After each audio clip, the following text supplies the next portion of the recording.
Well, welcome everyone to the Arts HQ Gallery here in Surprise. My name is Michael and I am the gallery director here, and I have the pleasure of sitting with Debra Goley today. Debra is a fantastic fiber artist, something that we don't get to see every day. And she's also a featured artist in our upcoming Expressions of the West Valley exhibit, which opens October 16th. And so, Debra, thank you so much for being with here and sharing with us what it is that you do. Thank you for having me. I am excited to be a part of this exhibit with some of my West Valley artist friends, and I love this venue, so this is a great place to exhibit. Yeah. So well, let's just dive in and talk a little bit more about your work. So fiber artists, can you explain to us what it is you actually do? Well, fiber art for me is relatively new to my repertoire of the things that I do.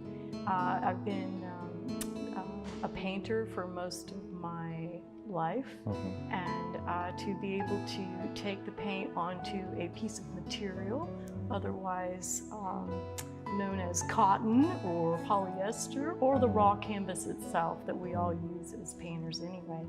And then I can manipulate it. I could apply more fabric to it, like collage or paper or metallics, whatever it is I want to do to build up the actual material. And then I'll put some batting behind it and backing to stiffen the whole thing, right? I could even cut through the whole thing if I wanted. And then I'll use my sewing machine as my drawing tool. So that becomes my needle. And my drawing tool is my needle. And I've got a special little attachment that allows me to move. Yeah. So I practice doodling a lot. And that doodling becomes part of my my line drawings. Yeah. I love that concept of using the needle almost as a pencil and drawing with the needle. That's something I haven't heard before. Yeah, it's fun. Yeah. It's fascinating. Now, I've seen a few of your pieces, and for me, they look a little bit more abstract.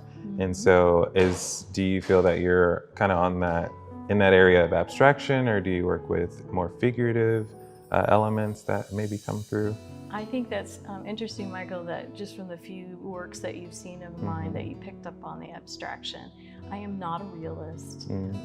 I come from an architecture background where I've spent a lot of time drawing straight lines. That anything man-made is straight, nothing in nature is. And so for me, it's very freeing to work in the abstract. And I do represent nature a lot in my work. And so I get to be real fluid, and I don't have to try to box myself in with being a realist or a figurative work. I can do it. I have done it, especially for calls of art that I find interesting. And so I will do the portrait of the person, and then I will do the same process by stitching through it. Interesting, yeah. But for the most part, abstract. Okay. Yeah. Yeah. And your background is in architecture, correct? And Right. so actually, can you explain a little bit more about your background and then how that kind of informs what you're doing now? Yeah, it's been quite a journey. I grew up overseas, and I fell in love. I actually lived in the Middle East, and I fell in love with some of the Roman architecture relics that were left behind, or that people have not even discovered. And I can remember going to an area that looked like an old Roman bath, and the mosaics just really, really stuck out to me. And it probably actually feeds into my fiber now because of cutting up little pieces and recomposing them. But I was fascinated just by all the handiwork, craftsmanship, and then the edifices that I was discovering. So when I was 12 and running around Athens at one point, I found myself with my little a Kodak camera and my pencil sketchbook, and I just spent a whole entire day at the base of the Acropolis just drawing that thing. And my parents looked at me and said, "We need to go now. Like the bus is going to leave. We need to." And that was my first inclination that I definitely wanted to study art and to immerse myself in what other people find fascinating about the world around us.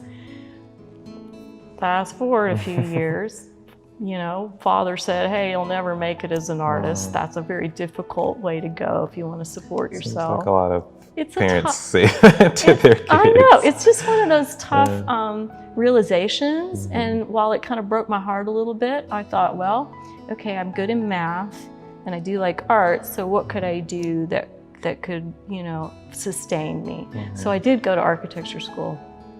I absolutely loved it because I just fell in love with the design part. I mean, in school, you don't have real clients.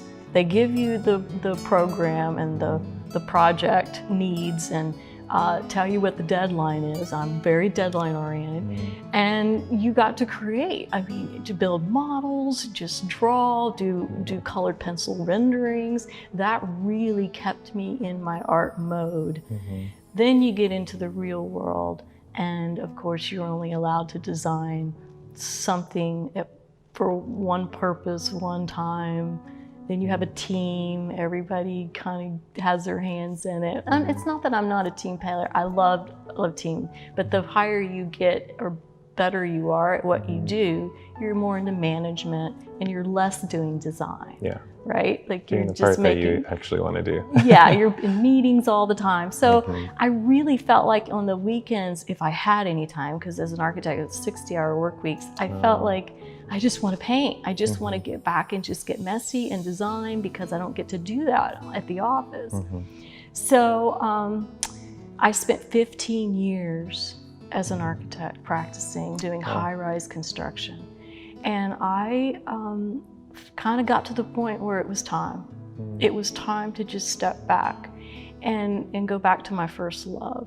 And so I packed it all up and I tried to move to a place where I could just feel free to not have to have a higher level of income to support myself. And then I could go back to doing art full time. And I found clients that would want to have some beautiful thing in their living room or a portrait of their dog, or it just kept building.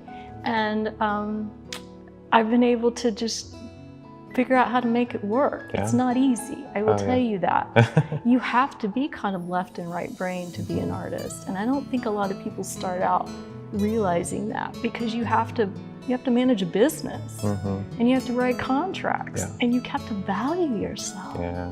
And I don't think artists value themselves. That's hard to do. It's intellectual property that lives in your right brain, and we need to be able to say it's worth something. And so I'm kind of getting off on a tangent there, but the more confidence I felt in the fact that I went through the architecture realm, it feeded it was able to help me be a successful artist.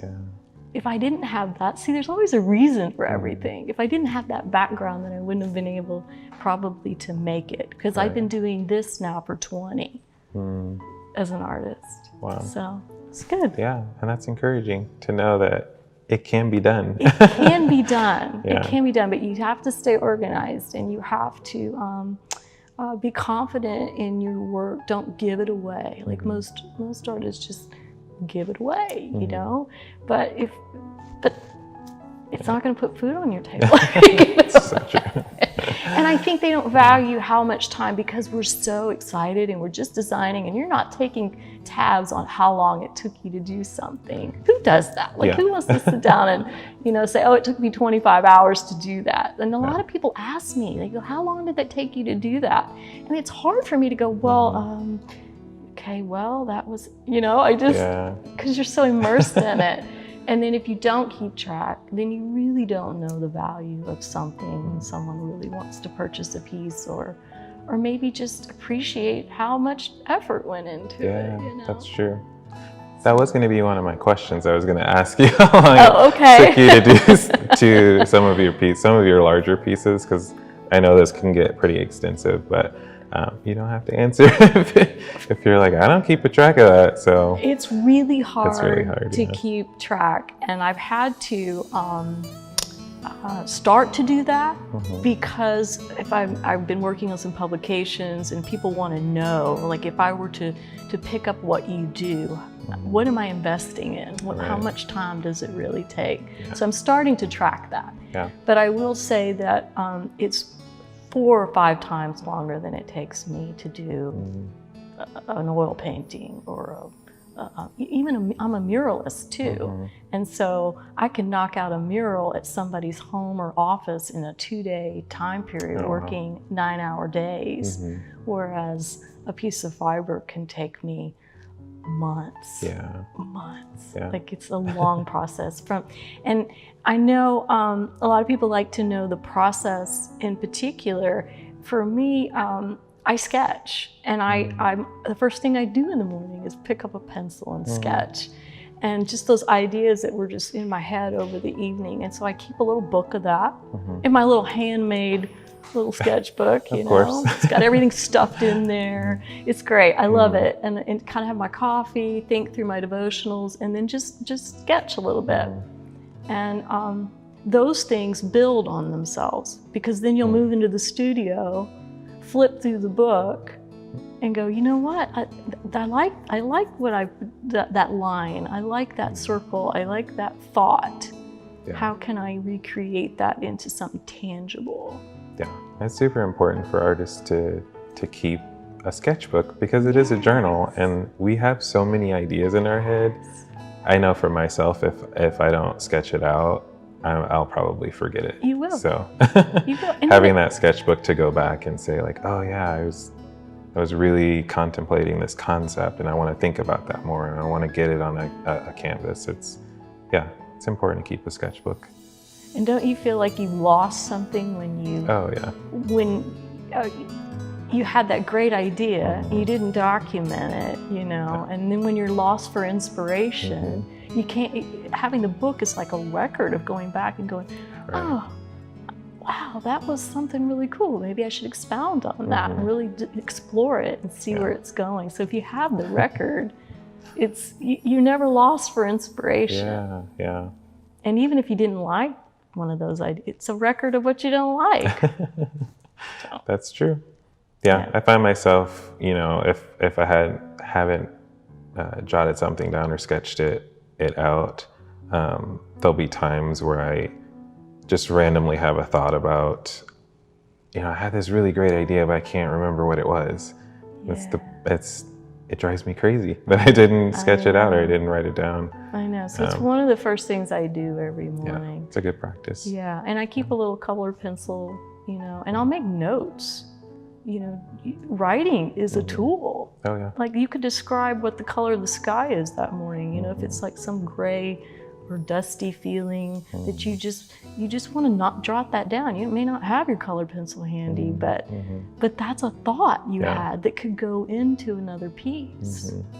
So I think maybe just having a life of traveling or living somewhere else, I kept a lot of notes, you know, of what I liked and didn't like. And that I can always pull back on those. And some of them are so funny, especially when you're a 15-year-old, you know, and you know, it's just hilarious.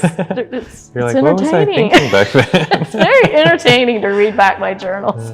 That's so hilarious. So, actually, I have two questions. I want to jump back. You talked about sketching, and I know that a lot of your work has an abstract quality about it. When you are sketching, are you sketching kind of abstract forms and ideas, or is it more, I guess, figurative would be the other option? True. Okay, so yes, I talked about doodling. Like I like to kind of practice my doodling or drawing.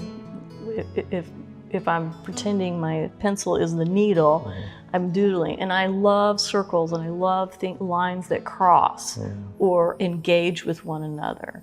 And so I will, like, usually I'll just draw a big square as my format, or a big, circle, whatever, and then I'll start filling it in with things.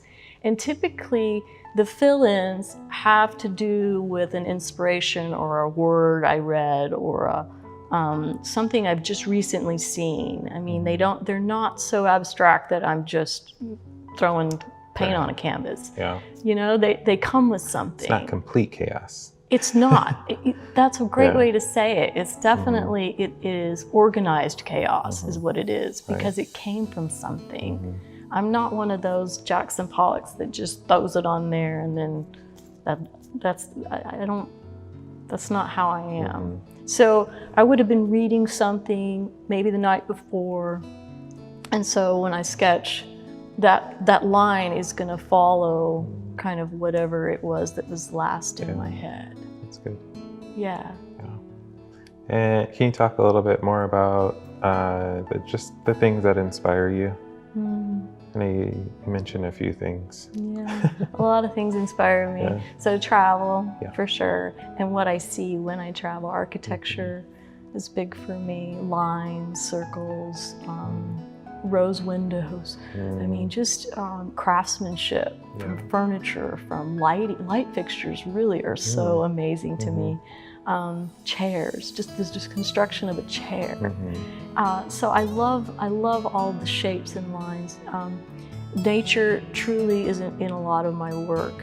I like it because it's organic. There are no straight lines in nature, so it's just very fluid for me. I like the written word to me about our creation, and so like some of the pieces that'll be in this exhibit have to do with the solar system and the universe. Like I feel like it's like there's things beyond me that created me, that inspire me. Like wow, how does the Fibonacci theory work? Like this is crazy cool. And you'll look at a plant and how it just spirals and interlocks. It keeps seeds in. Like there's so many things that are so extraordinarily fascinating to me that I want to capture them somehow in my work to tell a story, really.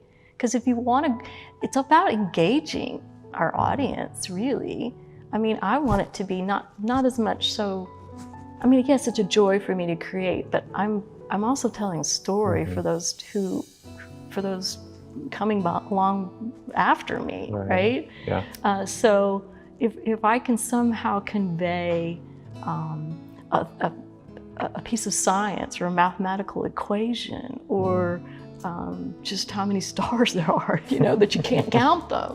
Like that's really cool to me. I get real joy about that. I love that.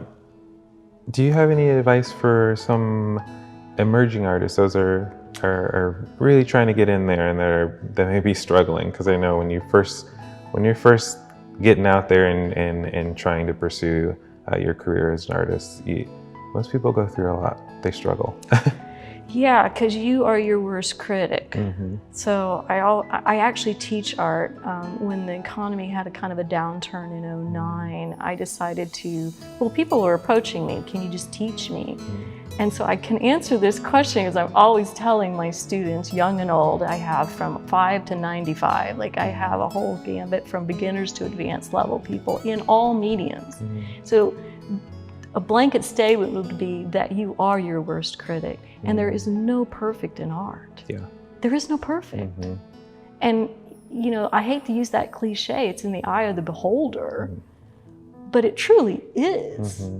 Because what you like is different from what I like, right? I mean, because you're different than me. I mean, you have your own uniqueness, and I celebrate that. I celebrate that you love the color blue and I like red, or I think that's wonderful. If we all liked the same things or did it the same way, it would be a very boring place.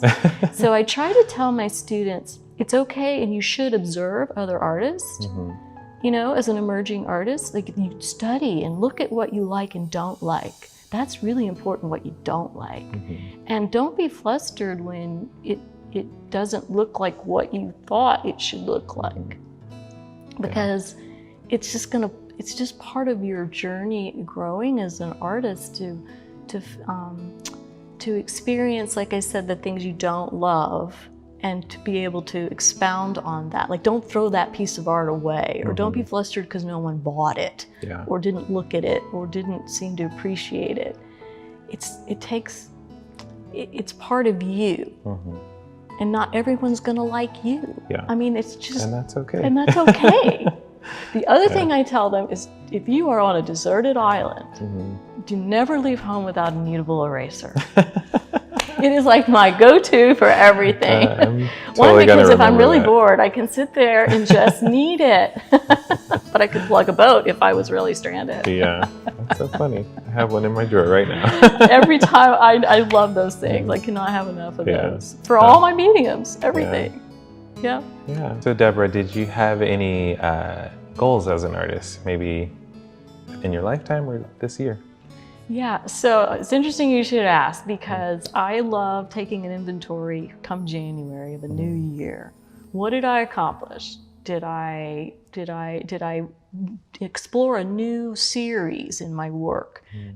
Is there somewhere where I'm just, you know what, I'm not going to do road shows anymore? Like, I really kind of go through what works. And one of my things I wanted to accomplish for 2020 in January was to get a publication, to write an article about what I love and how I do it. And I really didn't think I'm just so excited, because I really, I sent it in to a major magazine stamping company, and they do the Somerset magazines. They're in every major craft box store. It's really a cool deal. Yeah, so I just sent in my article and my 5,000 words, my photography, you can even, and sure enough, I got a call back from the editor, and they said, yeah, we're gonna put you in the September issue. And they only do a couple of issues a year in Art Quilting Studio. So I was so excited. I actually met one of my goals this year. And that is in Art Quilting Studio, correct? Yes. And this can be picked up where? You can pick it up in any of the fine art box stores, like, you know, Hobby Lobby, Michael's. You can order it online. So we have your spread here on page 18 through 21. 21, yeah. 4-page spread. Yeah. That's pretty important. That's pretty awesome work. I'm really happy about that. So hopefully everybody can pick up a copy. What I really love too is when I got this in the mail, I just loved the quality. You know, a lot of times you think you're gonna submit for something and you really don't know how it's going to reflect who you are, right? And I am more than pleased. They represented you well. It's a beautiful piece. So I'm very happy about that. Yeah, well, congratulations on that. That's Thank you. Exciting to see when artists meet their goals. So we celebrate with you. Yeah, and thank you so much. Thank you for just being here today and just revealing to us just more about who you are, where you come from, more about the work that you do. Again, thank you all for listening in. Again, Debra can be viewed at our upcoming Expressions of the West Valley show, which opens October 16th. Visit us on westvalleyarts.org to get more information on the upcoming exhibit and to RSVP. And also follow us on Facebook, Instagram, Twitter for news and updates. So thank you, Debra. Thank you all for listening.